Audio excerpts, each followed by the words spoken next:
Ilang araw na lang ay magsisimula na ang UAP Season 77 Men's and Women's Volleyball Tournament. At ngayong season, isa ulit sa mga inaabangan ay ang Men's and Women's team ng University of Santo Tomas. Narito ang report.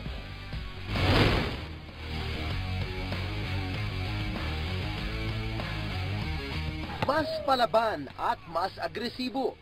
Yan ang atake ng USC Men's Volleyball team sa ilalim ng kanilang bagong head coach.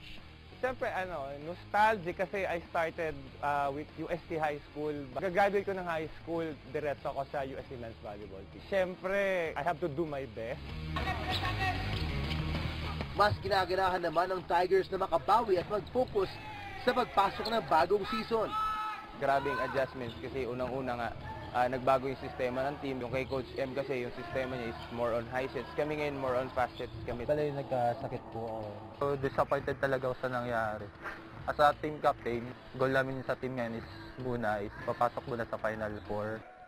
Isa sa mga dapat abangan sa men's team ang kanilang rookie setter na si Tim Tahanlangit. Ang setter, sabi niya coach, siya yung driver. Kumbaga ako nagdadala ng play. Dapat ikaw yung parang mag-boost ng energy ng mga kasama mo. Inaasang mas magiging kapanapanabik ang mga bagong ipapakita ng USC Men's Volleyball team ngayong Season 77.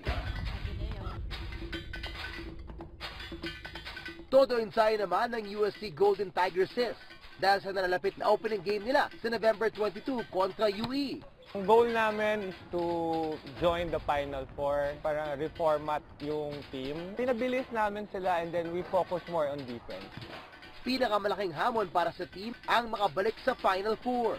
Being the team captain, I encourage them every training and remind them of what our goal is. And I also lead them through example. Parang motivation na din na kaya namin as a team. Bukod sa pagtutok sa depensa, inaasahan ni Coach Oji na kailangan mas maging agresibo ang kanyang mga veteran players sa court.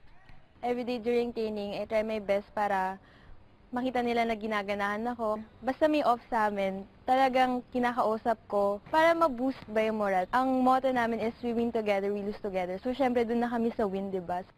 Marami naman nag-aabang sa pagpasok ng kanilang rookie na si EJ Laure. Medyo malaking responsibility yung binigay sa akin ni Coach Oji kasi first 6 agad ako kahit rookie pa lang ako. Expect naman nila sa akin is magbigay ko yung 101% ko every game. Meron ding ilang pagbabago sa lineup ng team ngayong season.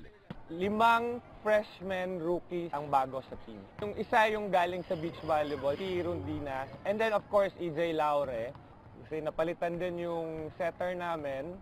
So, mas mobile ngayon si Alex Cabanos. Tailor-fitted to Alex yung system of offense namin ngayon.